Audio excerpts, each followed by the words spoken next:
يوم جديد ورايحين فيه للبحر. النهارده اليوم مشمس جدا. في ناس كتير سالوني انا قاعد فين، فانا قاعد في الGBR في البرج اللي ورايا ده، تمام؟ والبحر ورايا هنا بالظبط، يعني بالظبط دقيقتين 3 دقايق بكون في البحر. ده البحر هناك اهو، وبس مجرد ان احنا بننزل سلم كده. المنطقه دي مشهوره جدا الGBR، وبيكون فيها بصراحه عربيات كتير حلوه، كافيهات كتير، وانا ارشح اي حد جاي ممكن يقعد في المنطقه دي، هيلاقي مكان كويس. بس لو حد جاي عشان مهتم مثلا بالبحر او انه يستجم على البحر وكده، فالمنطقه دي هتكون كويسه جدا. ولكن لو انت جاي عشان تقعد في وسط البلد، فهي بعيده شويه عن وسط البلد، فيا اما هتستخدم مترو يا اما احسن ان انت تقعد في مكان في وسط البلد. فدلوقتي رايحين على البحر، تعال نروح ونشوف هنلاقي ايه النهارده.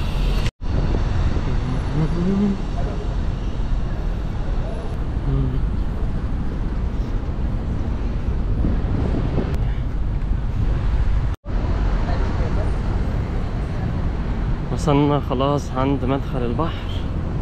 البحر يعتبر هناك كده. حاجة معايا جاهز عشان نقضي مغامرة جديدة. انا في الايام اللي فاتت عامة كنت بقعد في المنطقة دي كده، فالنهاردة هجرب اروح للناحية التانية، منطقة هناك هنمشي لها كده، بعدها نحود على البحر.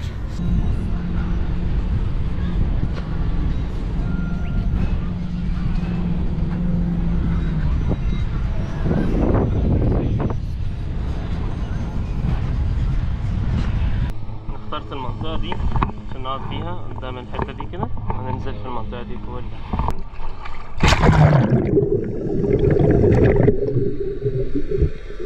يلا بينا، استعنا على الشعب بالله نغطي المنطقة دي كلها. متحمس جدا النهارده، هنشوف هنلاقي ايه تحت المية. ليتس جو.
منطقة الألعاب من آخرها خالص، GBR كله قدامنا.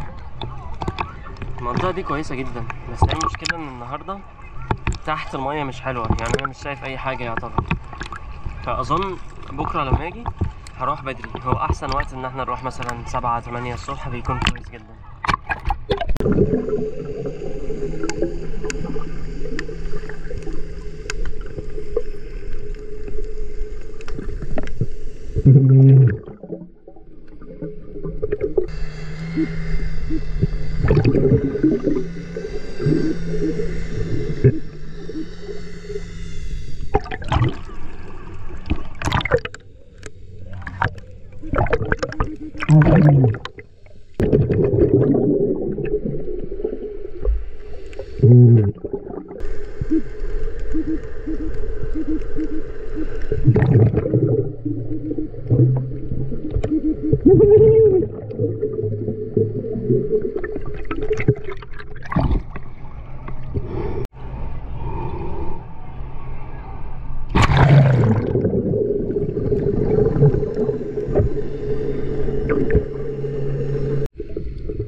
يخوت كلهم بينزلوا بقى يأجروا يخت، يعني بيبقى اغاني وكده وينزلوا تحت المية هناك. بس للاسف المية هناك عميقة جدا، يعني هنا اصلا العمق حوالي يمكن 10 متر، فهناك اعمق بكتير.